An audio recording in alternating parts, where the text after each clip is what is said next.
സംഭവങ്ങളിൽ ഒന്നാണ് യഥാർത്ഥത്തിൽ വയനാടിൽ സംഭവിച്ചിരുന്നത്. കേരള സർക്കാരിൻ്റെ നേതൃത്വത്തിൽ ജനങ്ങളെല്ലാം ഒന്നായി ഒറ്റക്കെട്ടായി രക്ഷാപ്രവർത്തനം നടത്തുകയും അത് രാജ്യമാകെ സ്വീകരിക്കുന്ന വിധത്തിലുള്ള പ്രവർത്തനമായി മാറുകയും ചെയ്തിരുന്നു. പ്രധാനമന്ത്രി സംഭവസ്ഥലം സന്ദർശിച്ച് ആശ്വാസം നൽകും, സഹായം നൽകുമെന്ന് പ്രഖ്യാപിക്കുകയും ചെയ്തതാണ്. 3 മാസമായി ഒരു സഹായവും നൽകുന്നതിന് വേണ്ടി കേന്ദ്ര ഗവൺമെൻറ് തയ്യാറായിട്ടില്ല. കേരളത്തിൻ്റെ പ്രത്യേക പ്രതിനിധിയായ KV തോമസിനോട് ദേശീയ ദുരന്തമായി പ്രഖ്യാപിക്കാനാവില്ല എന്ന പ്രസ്താവനയാണ് കേന്ദ്രത്തിൻ്റെ ഭാഗത്തുനിന്നുണ്ടായത്.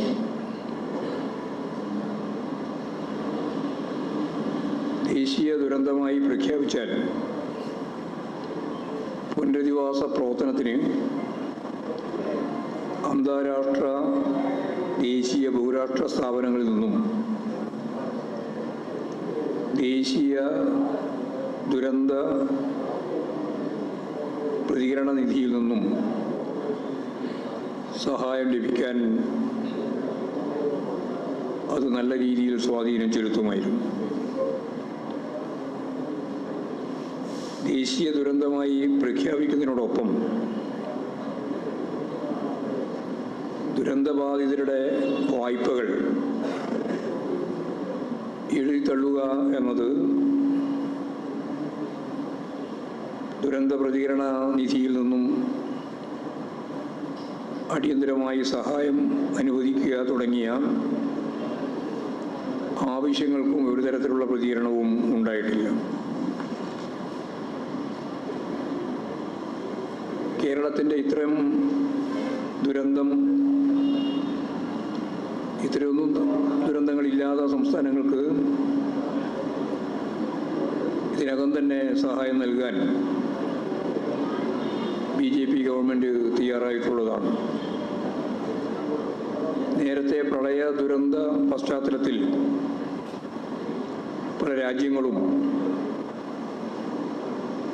ദുരിത ആശ്വാസമായിട്ട് ഫണ്ട് സഹായം നൽകാം എന്ന് വാഗ്ദാനം ചെയ്തപ്പോൾ അതിനുവേണ്ടി മന്ത്രിമാരെ വിവിധ രാജ്യങ്ങളിലേക്ക് അയക്കാൻ തീരുമാനിച്ചപ്പോൾ കേന്ദ്ര ഗവൺമെൻറ് എടുത്ത നിലപാട് നിഷേധാത്മകമായിരുന്നു എന്നെല്ലാവർക്കും അറിയാം. യഥാർത്ഥത്തിൽ ഇത്തരം കാര്യങ്ങളിൽ സംസ്ഥാനത്തിൻ്റെ പൊതു താൽപ്പര്യത്തോടൊപ്പം കേന്ദ്ര സർക്കാർ നിൽക്കുന്നില്ല എന്ന് മാത്രമല്ല, നേരെ വിപരീതമായ നിലപാടാണ് സ്വീകരിച്ചുകൊണ്ടിരിക്കുന്നത് എന്നത് ഗൗരവത്തോടു കൂടി കാണേണ്ടുന്ന കാര്യമാണ്. ഇത്തരം കേന്ദ്ര നിലപാടുകൾക്കെതിരായിട്ടുള്ള ശക്തിയായ പ്രതിഷേധം ഉയർന്നു വരേണ്ടതായിട്ടുണ്ട് എന്നാണ് ഞങ്ങൾ കാണുന്നത്. പ്രളയകാലത്ത് സാലറി ചാലഞ്ചിനെ പോലും എതിർത്ത UDF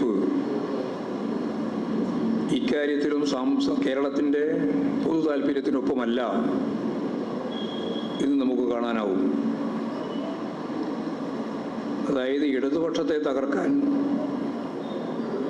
BJPയും UDFും ഒന്നിച്ചു നിൽക്കുന്ന നിലയാണ് ഉണ്ടാവുന്നത് എന്നാണ് നമ്മൾ അനുഭവത്തിൽ മനസ്സിലാക്കുന്നത്.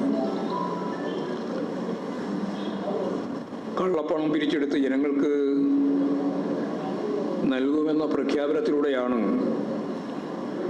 യഥാർത്ഥത്തിൽ BJP ഗവൺമെൻറ് അധികാരത്തിൽ വരുന്നത്. പക്ഷെ ഇപ്പോൾ ഈ കള്ളപ്പണത്തിൽ കുളിച്ചു നിൽക്കുന്ന ഒരവസ്ഥയാണ് BJPക്കുള്ളത് എന്ന് ഞാൻ പ്രത്യേകിച്ച് പറയേണ്ടതില്ല. കൊടകര കേസിൽ 28 പ്രതികളെ അറസ്റ്റ് ചെയ്യുകയും കേസ് ഫലപ്രദമായി കേരള പോലീസ് കൈകാര്യം ചെയ്യുകയും ചെയ്യുകയുണ്ടായി. എന്നാൽ അവർക്ക് ഇടപെടാൻ സാധിക്കാത്ത കള്ളപ്പണവുമായിട്ട് ബന്ധപ്പെട്ട കുഴൽപ്പണവുമായിട്ട് ബന്ധപ്പെട്ട കേസ് കേന്ദ്ര ഏജൻസികൾക്ക് അയച്ചിട്ട് ഒരു നിലപാടും സ്വീകരിക്കാൻ അവർക്കായിട്ടില്ല. ഹൈക്കോടതിക്ക് നൽകിയ ഉറപ്പും ഇഡിയും ഐടിയും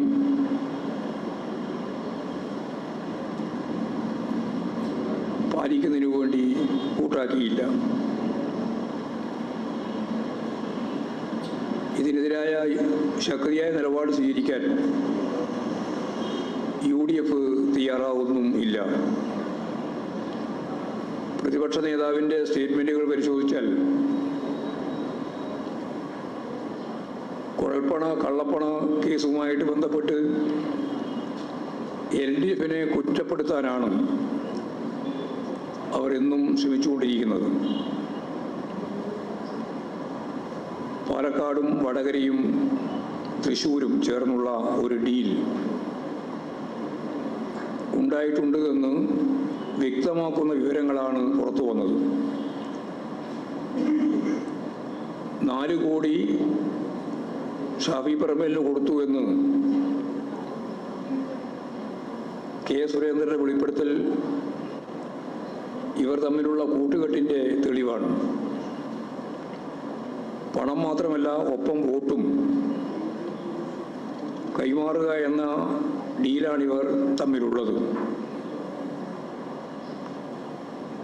തൃശ്ശൂരിൽ കോൺഗ്രസിന് നഷ്ടപ്പെട്ട വോട്ടുകൾ BJPക്കാണ് ലഭിച്ചത് എന്നതും കൂട്ടി വായിക്കുമ്പോഴാണ് ഇത്തരത്തിലുള്ള ഡീലിൻ്റെ യാഥാർത്ഥ്യം പുറത്തു വരുന്നത്. പാലക്കാട് ഉപതെരഞ്ഞെടുപ്പിൽ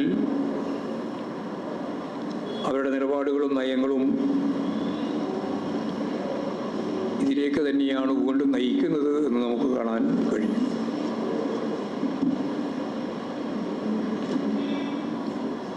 കള്ളപ്പണ ഉപയോഗത്തിൻ്റെ കാര്യത്തിൽ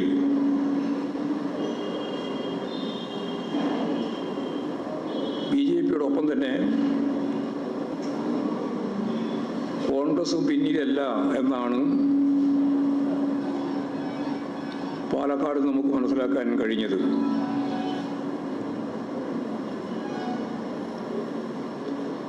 ഇത്തരത്തിലുള്ള നിലപാടുകൾക്കെതിരെ കോൺഗ്രസിൻ്റെ അകത്ത് വലിയ രീതിയിലുള്ള പ്രതിഷേധവും പൊട്ടിത്തെറിയുമാണ് ഉയർന്നു വന്നിട്ടുള്ളത്. തിരഞ്ഞെടുപ്പ് പ്രഖ്യാപനത്തിന് ശേഷം 9 നേതാക്കൾ, പ്രമുഖരായ നേതാക്കൾ, സാധാരണ അനുയായികളല്ല, ആ പാർട്ടിയിൽ നിന്നും പുറത്തു പോകുന്ന സ്ഥിതി ഉണ്ടായി.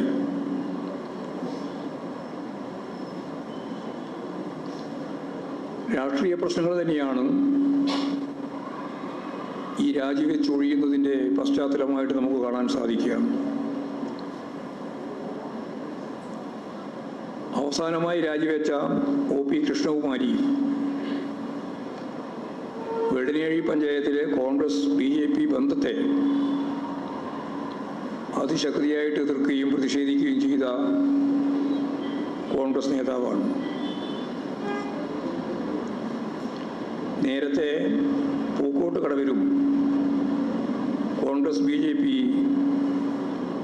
പരസ്യമായ സഖ്യം ഉണ്ടാക്കിയിരുന്നു എന്ന് അവർ തന്നെ ഇപ്പോൾ സമ്മതിക്കുകയാണ്.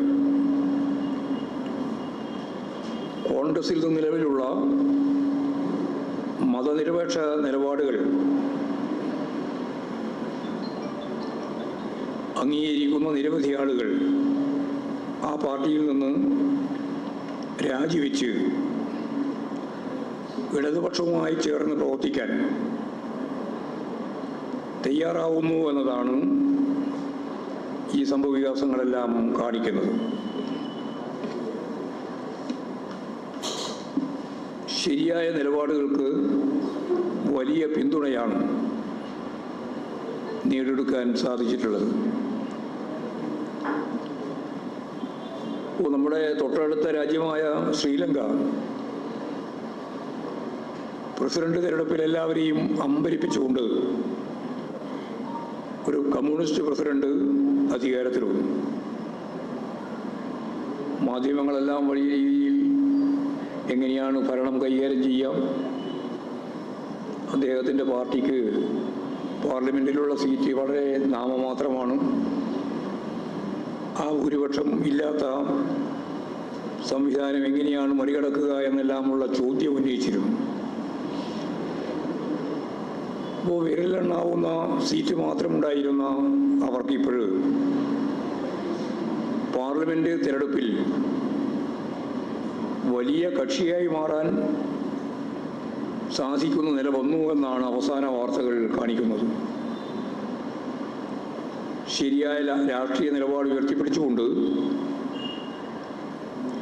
ജനങ്ങൾക്കൊപ്പം നിന്ന് ഭരണവും പോരാട്ടവും ചേർത്ത് മുമ്പോട്ടേക്ക് പോയാൽ ഈ സാധ്യതയാണ് ലോകത്തിൻ്റെ മുമ്പിൽ തന്നെ കാണിക്കുന്നത് എന്നതാണ് ശ്രീലങ്കൻ അനുഭവം. പാലക്കാട് തിരഞ്ഞെടുപ്പ് ഇടതുപക്ഷ ജനാധിപത്യ മുന്നണി പിടിച്ചെടുക്കുന്ന തരത്തിലേക്ക് കാര്യങ്ങൾ നീങ്ങുന്നു എന്നാണ് പ്രവർത്തനം പരിശോധിക്കുമ്പോൾ കാണാൻ സാധിച്ചിട്ടുള്ളത്. LDFും UDFും തമ്മിലുള്ള മത്സരമായിരിക്കും അവിടെ നടക്കുന്നത്. ഈ യാഥാർത്ഥ്യത്തെ തെറ്റിദ്ധരിപ്പിച്ച് കഴിഞ്ഞ പ്രാവശ്യം പോലെ തന്നെ ഇപ്രാവശ്യം വോട്ട് നേടാനാവുമെന്ന തന്ത്രമാണ്, കപടതന്ത്രമാണ് യഥാർത്ഥത്തിൽ കോൺഗ്രസ് പയറ്റാൻ ശ്രമിക്കുന്നത്. എന്നാൽ പാലക്കാട്ടെ സ്ഥിതിവിശേഷങ്ങൾ കൃത്യമായി അറിയുന്ന ജനത LDF അനുകൂലമായി മാറിക്കൊണ്ടിരിക്കുന്നു എന്നുള്ളതാണ് ഓരോ ദിവസം കഴിയും തോറുമുള്ള അനുഭവം.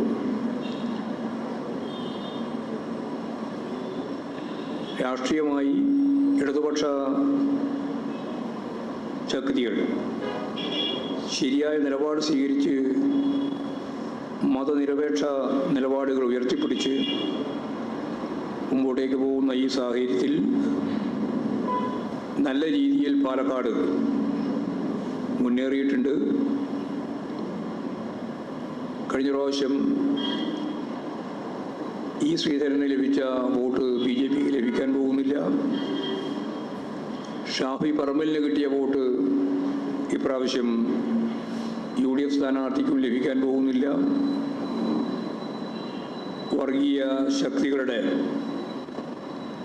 എല്ലാ തരത്തിലുള്ള ഇടപെടലുകളും ഉണ്ടെങ്കിലും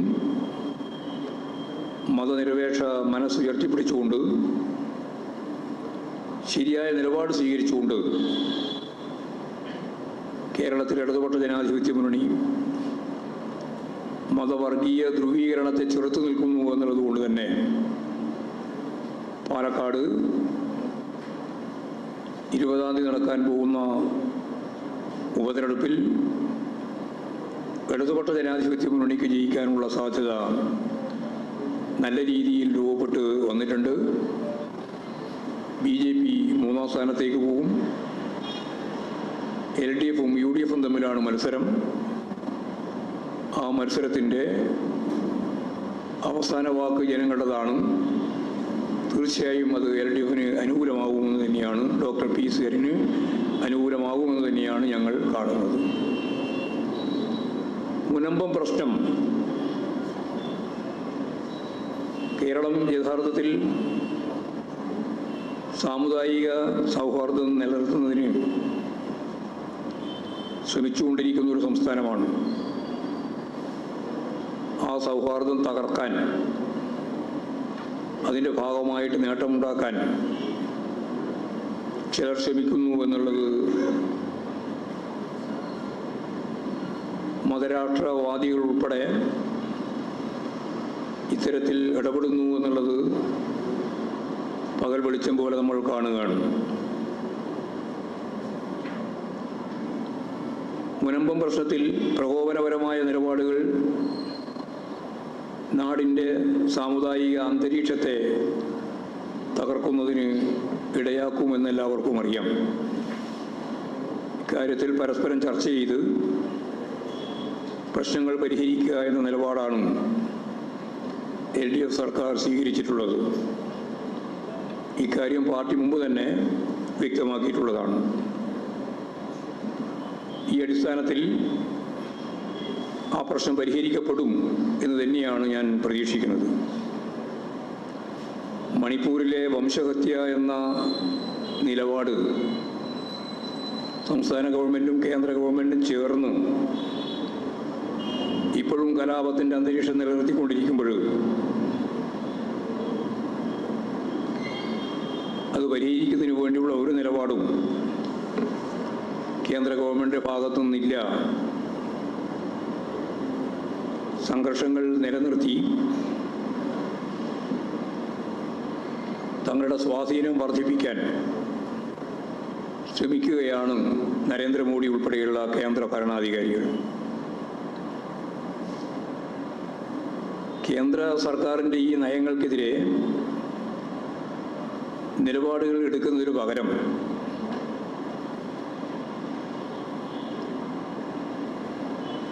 സ്വാഭാവികമായും സൗഹാർദ്ദം നിലനിർത്തി മുന്നോട്ടേക്ക് പോകുന്നതിനുള്ള സംഘർഷ ലഘൂകരണ പ്രക്രിയയിൽ ഇടപെട്ടുകൊണ്ടിരിക്കുന്ന ഗവൺമെൻറ്റിനെ കേരളത്തിൽ കുറ്റപ്പെടുത്താനാണ് ചിലർ ശ്രമിക്കുന്നത്. ഇപ്പോൾ മതസൗഹാർദ്ദം നിലനിർത്താനുള്ള ശ്രമങ്ങളിലൂടെ തന്നെ മുനമ്പം പ്രശ്നം പരിഹരിക്കപ്പെടും എന്ന് തന്നെയാണ് പ്രതീക്ഷ.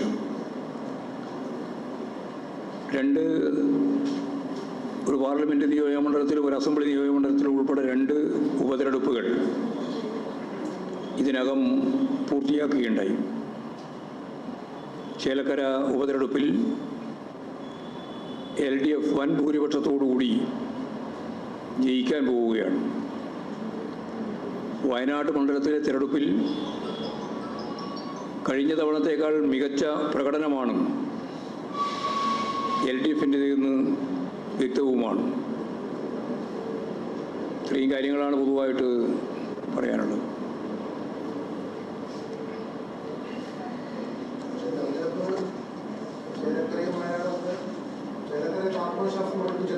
ആത്മവിശ്വാസമല്ല, ഉറപ്പാണ്. വെറും വിശ്വാസമൊന്നുമല്ല. ആ ബോംബൊന്നുമില്ല, കാര്യമില്ലാന്നല്ലേ നമുക്ക് എല്ലാവർക്കും അറിയുന്നു. പാർട്ടി എങ്ങനെയും ബാധിച്ചിട്ടില്ല.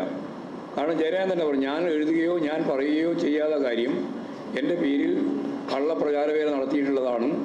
ആ പ്രചാരവേല നടത്തിയിട്ടുള്ളവർക്കെതിരായിട്ട് നിയമപരമായിട്ട് നിയമ സംവിധാനം ഉപയോഗിച്ചുകൊണ്ടുള്ള നടപടിയും അതുപോലെ തന്നെ DGPക്ക് തന്നെ ഇത് അന്വേഷിക്കണം എന്ന് പറഞ്ഞുകൊണ്ടുള്ള കത്തും എല്ലാം കൈമാറി കഴിഞ്ഞിട്ടുണ്ട്. അന്വേഷണം നടക്കട്ടെ, അന്വേഷണം നല്ലപോലെ നടക്കണം എന്ന് തന്നെയാണ് പാർട്ടി കാണുന്നത്. എന്ത് അല്ല, ഒരാലോചനയിലേക്ക് പിന്നെ ഇങ്ങനെ വരൂല്ലോ. ആര് അതിന് ചോദ്യത്തിനൊന്നും മറുപടി ഇല്ല കേട്ടോ. EP ജയരാജൻ എന്ന് പറയുന്നത് CPIM സെൻട്രൽ കമ്മിറ്റി അംഗമാണ്. പിന്നെ ഞങ്ങൾക്കെതിരായിട്ടാണോ മറ്റേ ജയരാജനെതിരായിട്ടാണോ ഗൂഢാലോചികളുടെ വല്ല കാര്യമുണ്ടോ? പാർട്ടി ശരിയായി തന്നെ മനസ്സിലാക്കിയിട്ടുണ്ട്. ഇല്ലാത്ത കാര്യം പ്രചരിപ്പിച്ചു തന്നെ വെറുതെ മനസ്സിലാക്കാനായിട്ട് ഇല്ലാത്ത കാര്യം അവതരിപ്പിക്കുന്ന നില സ്വീകരിച്ചിരിക്കുന്നു. പുസ്തകം പ്രകാശനം ചെയ്യുന്നു പറയുന്ന ദിവസം ആ പുസ്തകം എഴുതിയിട്ടുള്ള ആളെങ്കിലും പറയണ്ടേ? ജയരാജനാണല്ലോ പുസ്തകം എഴുതിയിട്ടുള്ളത്. അദ്ദേഹം പറഞ്ഞ് ഞാൻ പുസ്തകം എഴുതി പൂർത്തിയായിട്ടില്ല. പൂർത്തിയാവാത്ത ഒരു പുസ്തകം പ്രസിദ്ധീകരിക്കുന്നു എന്നുള്ള വാർത്ത, അതിൻ്റെ ഭാഗമായിട്ട് ഉള്ളടക്കത്തിൻ്റെ പേരിൽ അവസാനം സരിൻ്റെ പേര് കൂടി വലിച്ചഴച്ചുകൊണ്ടുള്ള അതിൻ്റെ ഭാഗമായിട്ടുള്ള കാര്യങ്ങൾ എല്ലാം ചർച്ചയ്ക്ക് വിധേയപ്പെടുത്തുക എന്നുള്ളത് പാർട്ടി വിരുദ്ധമാണ്. അതാണ് ഞാൻ എല്ലാറ്റിലും കാണുന്നത്. ഇതുപോലെ തന്നെയാണ്. അന്വേഷണം ഗവൺമെൻറ് തലത്തിൽ അന്വേഷണം നടത്താൻ നിയമപരമായിട്ടും ആവശ്യമായ നിലപാട് സ്വീകരിക്കണം. അത് സ്വീകരിക്കുമെന്ന് ജയരാജൻ തന്നെ പറഞ്ഞിട്ടുണ്ട്. ഇല്ല, പാർട്ടി പരിശോധിക്കേണ്ടതായിരുന്നു. പുറത്തു വന്ന കാര്യങ്ങളെ പറ്റിയില്ലേ ഞാൻ പറഞ്ഞത് ആദ്യം. ജയരാജൻ തന്നെ പറഞ്ഞത്. അതൊന്നും ജയരാജൻ പറഞ്ഞതോ എഴുതിയതും അല്ലാന്ന്. പിന്നെ പറയണത്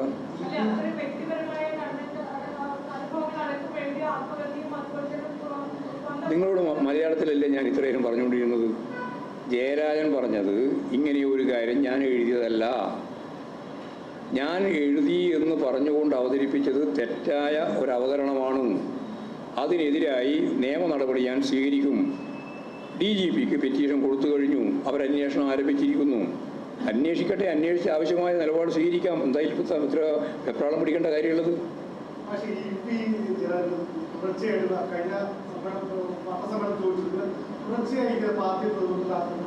ഇതിലിപ്പോൾ ജയരാജൻ എന്ത് ചെയ്തു? ജയരാജൻ്റെ പേരുപയോഗിച്ചുകൊണ്ട് ഈ രീതിയിലുള്ള വാർത്തകൾ സൃഷ്ടിക്കുമ്പോൾ അതിനടിസ്ഥാനപ്പെടുത്തിയിട്ടുള്ള കാര്യങ്ങൾ ചെയ്തത് തെറ്റാണ് എന്നല്ലേ പറയാൻ സാധിക്കുള്ളൂ. അതല്ലേ സഖാവ് ജയരാജൻ തന്നെ പറഞ്ഞത്, നിയമപരമായ നടപടി സ്വീകരിക്കുന്നു. അതത്രയും. അന്വേഷിക്കട്ടെ, അന്വേഷിച്ച് വരുമ്പോൾ മനസ്സിലാവും എങ്ങനെയാണ് പറ്റിയത്. പാർട്ടി വിശ്വസിക്കുകയാണ്, പിന്നെന്താ? അത് ഉൾപ്പെടെ എല്ലാം അന്വേഷിക്കേണ്ടത്. അന്വേഷിച്ചിട്ട് വരട്ടെ, ആരൊക്കെ എഴുതിയെന്നുള്ളതെല്ലാം വരട്ടെ.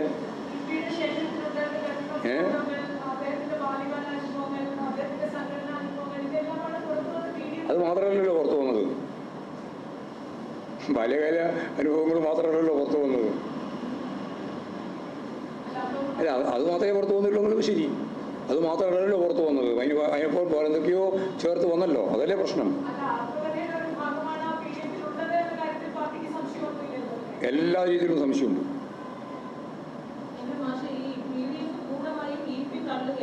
തള്ളുകയാണ്, പാർട്ടിയും തള്ളുകയാണ്, പാർട്ടിയും പൂർണ്ണമായി തള്ളുകയാണ്. ആരെ അല്ല, പ്രസാദനത്തെ ആരെങ്കിലും ഏൽപ്പിച്ചാലേ പ്രസാദകരുണ്ടാകുക. ഞാനൊരു പുസ്തകം എഴുതി തയ്യാറാക്കുന്നതിൻ്റെ ഭാഗമായിട്ട് ആരെയും ഞാൻ ഏൽപ്പിച്ചിട്ടില്ല. ഏൽപ്പിക്കാതെ പ്രസാദകരുണ്ടാവുമോ? അപ്പോൾ അതൊക്കെ വളരെ ഗൗരവത്തിൽ അന്വേഷിക്കേണ്ടിയാണ്. ഇല്ലാന്ന് ഉറപ്പല്ലേ? കരാറുണ്ടെങ്കിൽ പിന്നെ ഇങ്ങനെ പറയും ആരെങ്കിലും. ഞാൻ ചോദിച്ച ഓരോന്നും അവർ പറഞ്ഞു അതിനൊരു കരാറുമില്ല, അവരുമായിട്ട് ഒരു കരാറുമില്ല, അങ്ങനെ ഒരു കരാർ ഉണ്ടാക്കിയിട്ടുമില്ല. പിന്നെ എങ്ങനെയാണ് അവർ പുസ്തകം പ്രസിദ്ധീകരിക്കുക? പുസ്തകം പ്രസിദ്ധീകരിക്കുന്നതുമായിട്ട് ബന്ധപ്പെട്ട് തീയതി നിശ്ചയിക്കുക.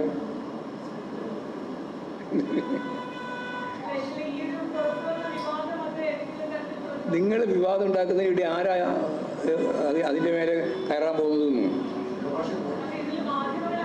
മാധ്യമങ്ങൾ തന്നെ ഉണ്ടാക്കി. പറയാൻ ഉണ്ടാക്കിയത് മാധ്യമം തന്നെയാണ് ഉണ്ടാക്കിയത്. EP ജയരാജനുമായിട്ട് ബന്ധപ്പെട്ട് ഒരു പുസ്തകം ഏതെങ്കിലും ഒരു പ്രസിദ്ധീകരണശാല പുറത്തിറക്കുന്നുവെങ്കിൽ അതിന് ജയരാജൻ ആയാലും ഞാനായാലും ആരായാലും അവരുടെ കൃത്യമായിട്ടുള്ള കരാറും വ്യവസ്ഥയും ഉണ്ടാവേണ്ടതുണ്ട്. അതില്ലാത്തടത്തോളം കാലം സ്വാഭാവികമായിട്ടും ഇത് വ്യാജമായി രൂപപ്പെടുത്തിയ ഒന്നാണ് എന്ന് വ്യക്തല്ലേ? അല്ല, അങ്ങനെയല്ല വിശ്വസിക്കേണ്ടത്. അത് അങ്ങനെയുള്ളൊരു പുസ്തകം ഞാൻ എഴുതി പൂർത്തിയാക്കിയിട്ടില്ല എന്ന് ജയരാജൻ തന്നെയാണ് പറയുന്നത്.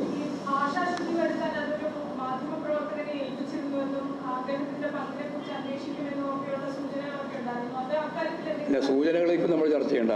അത് സംബന്ധിച്ചെല്ലാം ഉള്ള അന്വേഷണം നടത്തി പൂർത്തിയാവട്ടെ, അന്നേരം നോക്കാം. പാർട്ടി അന്വേഷിക്കുന്നില്ല. പാർട്ടിക്ക് എന്തിനെ? ഞാനത് ഇന്നലെ പറഞ്ഞു, മിനിഞ്ഞാന്നേ പറഞ്ഞു, പാർട്ടി അന്വേഷിക്കേണ്ട കാര്യമൊന്നും അതില്ല.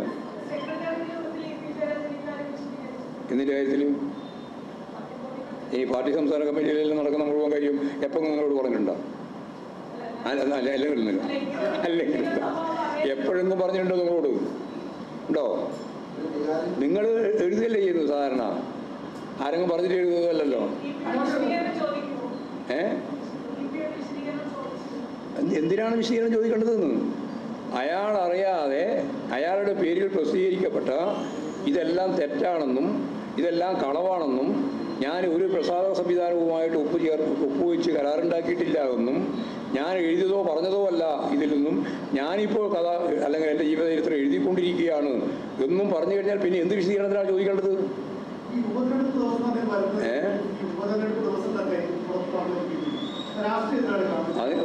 അതിൻ്റെ പേരിലൊക്കെ ഉള്ളതെല്ലാം പരിശോധിക്കണം.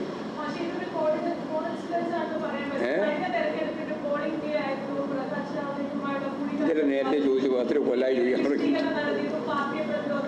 പാർട്ടിക്ക് ഒരു പ്രതിരോധമില്ല. ഇതെല്ലാം പാർട്ടി നേരിട്ട് കൊണ്ടല്ലേ പാർട്ടി മുന്നോട്ടേക്ക് പോകുന്നത്. ഒരു പ്രതിരോധത്തിനെയും പ്രശ്നമില്ല. നിങ്ങളിങ്ങനെ പദം പറഞ്ഞ് പാർട്ടി എല്ലാ കാലത്തും പ്രതിരോധത്തിലേക്ക് എന്ന് പറഞ്ഞ് നടക്കുകയാണ്. എല്ലാ സന്ദർഭത്തിലും നിങ്ങൾ പറഞ്ഞുകൊണ്ടിരിക്കുന്നത് പാർട്ടി എന്തോ പ്രതിരോധം. ഞങ്ങൾക്ക് ഒരു പ്രതിരോധമില്ല കേട്ടോ. ഇനി വെറുതെ ഇങ്ങനെ പ്രതിരോധം എന്ന് പറഞ്ഞാൽ കണ്ട് ഈ പദം മാറ്റിക്കണം. പാർട്ടി എന്തോ പ്രതിരോധത്തിലായി എന്നുള്ള പ്രയോഗം ഉണ്ടല്ലോ, അത് മാറ്റിക്കണം.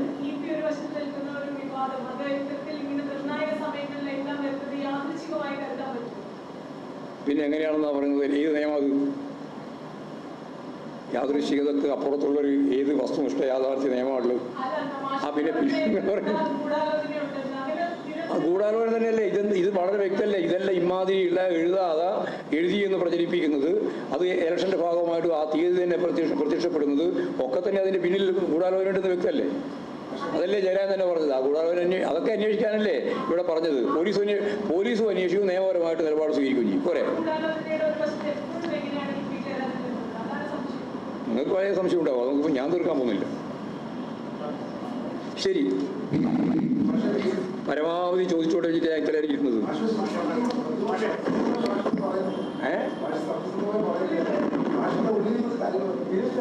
അത് ഏതോ ഒരു പത്രം പറഞ്ഞിട്ടുണ്ട്, ഗോവിന്ദമാഷെ ശക്തിയായ പ്രതിഷേധമാണ് രേഖപ്പെടുത്തിക്കൊണ്ടിരിക്കുന്നത്. നിങ്ങൾക്കെല്ലാം ഒരു തരത്തിലുള്ള വസ്തുതാപരമായ കാര്യങ്ങൾ മനസ്സിലാക്കുക, എന്തെങ്കിലും വാർത്തയായി കൊടുക്കുക എന്നുള്ള ഒരു ശീലമായിരിക്കുകയാണ്. അത് ഈ പത്രലോകത്തെ, പത്രം മാത്രമല്ല, ഈ പറയുന്ന മാധ്യമ ശൃംഖലയെ തന്നെ അങ്ങേയറ്റം ദുർബലപ്പെടുത്തുന്നതാണ്. കള്ളം നിങ്ങളെല്ലാം കള്ളം പറയുന്ന കുറേ ആളായിട്ട് മാറുകയാണ്. യാതൊരു വസ്തുതയില്ലാതെ എന്തെങ്കിലും കാര്യങ്ങൾ പ്രചരിപ്പിക്കുന്ന ഒരു കൂട്ടായിട്ട് മാറുകയാണ്. അങ്ങനെ മാറാൻ പാടില്ലല്ലോ. ചില ജാഗ്രതയായിട്ട് ഇത് ഭരണകൂടത്തിൻ്റെ 4th എസ്റ്റേറ്റിൻ്റെ ഭാഗമല്ലേ നിങ്ങളെല്ലാം കൈകാര്യം ചെയ്യേണ്ടത്. അതിന് പകരം ഇങ്ങനെ ഓരോന്നോരോന്ന് ഉണ്ടാക്കുക, പറയുക, കള്ളത്തരത്തിലേക്ക് കാര്യങ്ങൾ നീക്കാൻ ശ്രമിക്കുന്നത്. നിങ്ങളെ പറ്റിയെല്ലാം ഉള്ള മതിപ്പല്ലേ പോവുക? രാഷ്ട്രീയക്കാരെ പറ്റിയുള്ള മതിപ്പ് ഓർക്കാൻ വേണ്ടിയാണ് നിങ്ങൾ ശ്രമിക്കുന്നത്. പക്ഷെ അതിൻ്റെ ആത്യന്തികമായ ഫലം എന്തായിരിക്കും വെച്ചാൽ ഈ മാധ്യമങ്ങൾ തന്നെ വിശ്വാസത്തെ ചോർന്നു പോവുകയല്ലേ ചെയ്യുക. വെറും കളവ് പറഞ്ഞ് പ്രചരണം നടത്തിയാലും എന്താ പറയുന്നത്?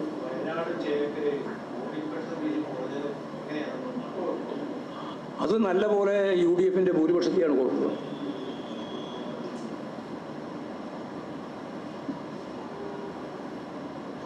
UDF അവിടെ ജയിക്കാൻ സാധ്യതയുണ്ടെന്നാണല്ലോ നമ്മൾ കണക്കാക്കുന്നത്. ഞങ്ങൾ നല്ല രീതിയിൽ അവിടെ പോൾ ചെയ്തിട്ടുണ്ട്. അതുകൊണ്ടാണ് KC വേണുഗോപാലൻ പറഞ്ഞത് അവിടെ ബൂത്ത് അടിസ്ഥാനത്തിലുള്ള പരിശോധന ഞങ്ങൾ നടത്തും. ബൂത്ത് ഏജന്റുമാരെയും എല്ലാം വിളിച്ചു ചേർത്ത് പരിശോധിക്കുന്നു ഇപ്പോൾ അവർ പറഞ്ഞിട്ടുണ്ട്. പരിശോധിക്കട്ടെ, എന്തുകൊണ്ടാണ് ഈ ഒരു സ്ഥിതി ഉണ്ടാവാതിരുന്നത് എന്ന് പറഞ്ഞാൽ അവർ 5 ലക്ഷത്തിലധികം വോട്ടിൻ്റെ ഭൂരിപക്ഷം ലഭിക്കുമെന്നാണ് അവർ പറഞ്ഞിരുന്നത്. ഇപ്പോൾ നിങ്ങളാരും അതിനെപ്പറ്റി മുണ്ടുന്നില്ല. 5 ലക്ഷത്തിലധികം വോട്ടിൻ്റെ ഭൂരിപക്ഷത്തിന് കഴിഞ്ഞ പ്രാവശ്യം രാഹുൽ ഗാന്ധിക്ക് കിട്ടിയതിനേക്കാൾ വലിയ ഭൂരിപക്ഷത്തിന് ജയിക്കും എന്ന് പറഞ്ഞവർക്ക് ആ വോട്ടിനെ കിട്ടുന്നില്ല.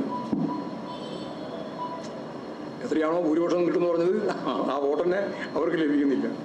അതാണ് ഇപ്പം ചിത്രം.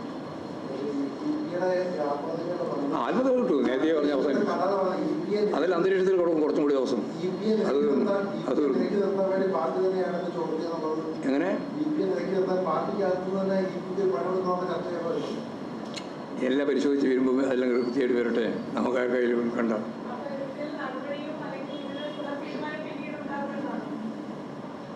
നിങ്ങൾക്ക് എന്ത് റിപ്പോർട്ടാണ് കൊടുക്കണം ചെയ്ത് കൊടുത്തോ? അതെൻ്റെ വായിൽ നിന്ന് വേണം ഒന്ന് വിചാരിച്ചാൽ നടക്കുന്ന കാര്യമില്ല. നിങ്ങൾക്ക് എത്രയോ കാലമായിട്ട് മനസ്സിലായിട്ടില്ലേ നടക്കുന്ന കാര്യമില്ല. പാലക്കാട് തിരഞ്ഞെടുപ്പിലൊക്കെ വമ്പിച്ച വിജയത്തോടു കൂടി ഇടതുപക്ഷ മുന്നേറും. ആ ജയരാജ് പോയി പ്രസംഗിച്ചല്ലോ, കൃത്യമായിട്ട് സൈരനെ പറ്റിയുള്ള അഭിപ്രായം പറഞ്ഞല്ലോ. ഊതിക്കാച്ചിയ പൊന്നു പോലെയാണ് എന്നാണ് പറഞ്ഞത് സൈരനെ പറ്റി. ഒരു ഡ്രോയൊന്നുമില്ല, ഒരു ഡ്രോവേക്കുമില്ല. ഞാനും തന്നെയായിരുന്നു ആ പറഞ്ഞത്. അവിടെ സരിൻ ഒരു ദിവസം കൊണ്ട് ഇടതുപക്ഷ ജനാധിപത്യ മുന്നണിയുടെ വക്താവൊന്നും ആവില്ല. കാരണം 8 കൊല്ലക്കാലം കോൺഗ്രസ് ആയിരുന്നു, വലതുപക്ഷത്തിൻ്റെ വക്താവായിരുന്നു. ആ വക്താവ് ശരിയായ ദിശാബോധത്തോടുകൂടി ഇടതുപക്ഷവുമായി സഹകരിച്ച് മുന്നോട്ടേക്ക് വന്നാൽ സരിൻ അവിടെ ഇടതുപക്ഷ രാഷ്ട്രീയത്തിൻ്റെ ഏറ്റവും പ്രധാനപ്പെട്ട മുത്തായിട്ട് മാറും എന്ന് തന്നെയാണ് അതിൻ്റെ കൺവെൻഷൻ ഉദ്ഘാടനം ചെയ്തിട്ട് ഞാൻ പറഞ്ഞത്. അതിൻ്റെ ഓരോ രൂപമാണ് ഇപ്പോൾ ജയരാജൻ പറഞ്ഞത്. അതിനെ ഡ്രോവാക്കാകുന്നത് എങ്ങനെയാണ്? ചെറിയ കുട്ടിയെ മറ്റാണോ പിടിച്ച് നടത്തിക്കൊണ്ടുപോകാൻ? നിങ്ങളല്ലേ പാർട്ടി കേഡർമാരെ പറ്റി മനസ്സിലാക്കിയ രീതിയെ തെറ്റാണ്. നിങ്ങൾക്കൊന്നും ഈ അനുഭവമില്ല. വെറുതെ വർധനം വേണ്ടുന്ന കാര്യം. 10, 50, 60 വർഷക്കാലം കമ്മ്യൂണിസ്റ്റ് പാരമ്പര്യമുള്ള സഖാവ് EPA പോലുള്ള ആളുകളെ കൈപിടിച്ചിട്ടിങ്ങനെ നീ ആളെ പോയി പ്രസംഗിക്കും, നീ ഇവിടെ പോയി ഇന്നത് പറ എന്ന് പറയുന്ന താങ്കൾ ഇരിക്കുന്നത്. അതാണ് ഞാൻ പറഞ്ഞത്, നിങ്ങളെല്ലാം ഈ വാർത്താ ശൃംഖലയിൽ ഇടപെട്ട് പ്രവർത്തിക്കുമ്പോൾ നിങ്ങൾക്കുള്ള ഗൗരവം വേണം കേട്ടോ, ഗൗരവം ഉണ്ടാവണം. ആ ഗൗരവം നിങ്ങൾ ഓരോ ദിവസം കഴിയുന്നതോറും കുറച്ച് കൊണ്ടുപോകുന്നു, നഷ്ടപ്പെടുത്തിക്കൊണ്ടിരിക്കുന്നു, നിങ്ങളുടെ വിശ്വാസത്തെ തന്നെ ചോദ്യം ചെയ്യുന്ന രീതിയിലേക്ക് എത്തുന്നു എന്നുള്ളതാണ് നമ്മൾ കണ്ടുകൊണ്ടിരിക്കുന്ന ഒരു ചിത്രം. അത് ഞാൻ നമ്മളോട് സൗഹൃദത്തിൻ്റെ ഭാഗമായിട്ട് തുറന്നു പറഞ്ഞു മാത്രമേ ഉള്ളൂ. എല്ലാവരും തുറന്നു പറയേണ്ട കാര്യമില്ല, ഞാൻ തുറന്നു പറയാം നിങ്ങളോട്.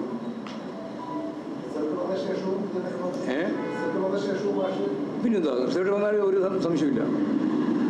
ഞങ്ങൾക്ക് ഈ പാലക്കാട് തിരഞ്ഞെടുപ്പ് ഞങ്ങൾക്കൊന്നും നഷ്ടപ്പെടാനില്ലല്ലോ. 3ാം സ്ഥാനത്തില്ല, അപ്പുറം സ്ഥാനമില്ല ഉണ്ടാ ഇല്ല. ഇപ്പം തന്നെ BJP 3ാം സ്ഥാനത്ത് എത്തി. അതിന് അർത്ഥം എന്നാ? മിനിമം അർത്ഥം പറ. ഇപ്പം 3 ആളാണ് പ്രധാനമായിട്ട് മത്സരത്തിൽ. BJP ഇപ്പോഴും തന്നെ 3ാം സ്ഥാനത്താണുള്ളത്. അതിൻ്റെ അർത്ഥം എന്നാ? അത് പറയാൻ പോലും നിങ്ങൾക്ക് ധൈര്യമില്ല. അതിൻ്റെ അർത്ഥം ഇടതുപക്ഷ ജനാധിപത്യ മുന്നണിയും അതുപോലെ തന്നെ UDF-ഉമാണ് അവിടെ 1ഉം 2ഉം സ്ഥാനത്തുള്ളത് എന്നാണ്. അതിൽ ഇടതുപക്ഷ ജനാധിപത്യ മുന്നണിക്ക് ജയിക്കാനുള്ള നല്ല സാധ്യതയാണ് പാലക്കാട് മണ്ഡലത്തിലുള്ളത്.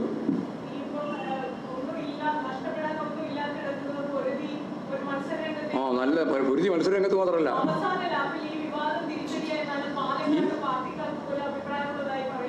ആരോ പറയപ്പെടുന്നു എന്നെല്ലാം പറഞ്ഞില്ല. പത്രവാർത്തയാണ്, വാർത്താശീലാണ്. അവിടെ പറയപ്പെടുന്നു. ഇതെത്ര കൊല്ലം നമ്മൾ കേൾക്കുന്നു.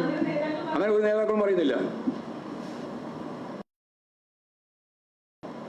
ഞാനിപ്പോഴും പാലക്കാടേക്ക് പോവുകയാണ്. വാർത്ത ഉണ്ടാക്കാൻ വേണ്ടി ഓരോന്നോരോന്നും മെനഞ്ഞുണ്ടാക്കുകയാണ്. അവിടെ പാലക്കാട് പാർട്ടി അതീവ ജാഗ്രതയോടുകൂടി ആവേശത്തോടുകൂടി LDF ഒറ്റക്കെട്ടായിട്ട് മുന്നോട്ടേക്ക് പോയിക്കൊണ്ടിരിക്കുകയാണ്. അതിൻ്റെ റിസൾട്ട് അവിടെ ഉണ്ടാവുമെന്ന് തന്നെയാണ് പ്രതീക്ഷിക്കുന്നത്. അല്ല, അതല്ല ഞാൻ നേരത്തെ പറഞ്ഞത്. ഒരാളോട് സംസാരിക്കണ്ട എന്നൊക്കെ പാർട്ടി പറയുമോ? അത് ഞാനോട് ചോദിച്ചാൽ മതി, എന്താ പറയുക. അതിന് പാർട്ടി നിർദ്ദേശമൊന്നുമില്ല, ആർക്കുമില്ല. പാർട്ടി സംസ്ഥാന സെക്രട്ടറി കഴിഞ്ഞാൽ സംസ്ഥാന സെക്രട്ടറി പത്രസമ്മേളനം പറയുക, പത്രസമ്മേളനത്തിൽ കാര്യങ്ങൾ അവതരിപ്പിക്കുക എന്നുള്ളതാണ് നമ്മുടെ പാർട്ടി സംഘടനാ രീതി. ഇല്ലില്ല, പെട്ടി വിവാദത്തിൽ അവിടെ തന്നെ കിടക്കുന്നുണ്ട് കേട്ടോ. അതൊന്നും ഉപേക്ഷിക്കുന്ന പ്രശ്നമൊന്നുമില്ല.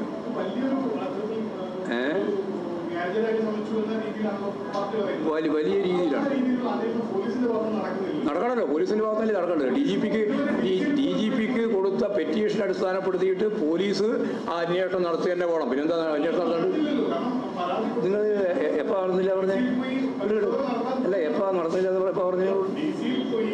അല്ല, നിങ്ങളോട് എപ്പോഴായി നടത്തുന്നില്ല എന്ന് പറഞ്ഞത് പോലീസ്? തെരഞ്ഞെടുപ്പ് അട്ടിമറി ഇതുകൊണ്ടൊന്നും തെരഞ്ഞെടുപ്പ് അട്ടിമറിക്കപ്പെടുന്നില്ല. അത് നിങ്ങൾ വിചാരിക്കേണ്ട. അത് നിങ്ങളെ വിചാരിക്കുന്ന നിങ്ങളുടെ മനസ്സിലുള്ള പോയിന്റ് അത്. അയാൾ നേരത്തെ പറഞ്ഞ ഈ പ്രതിരോധം എന്ന് പറഞ്ഞു. അതുപോലെ അട്ടിമറിക്കുക. ഇരട്ട വോട്ടുണ്ട് അവിടെ. BJPക്ക്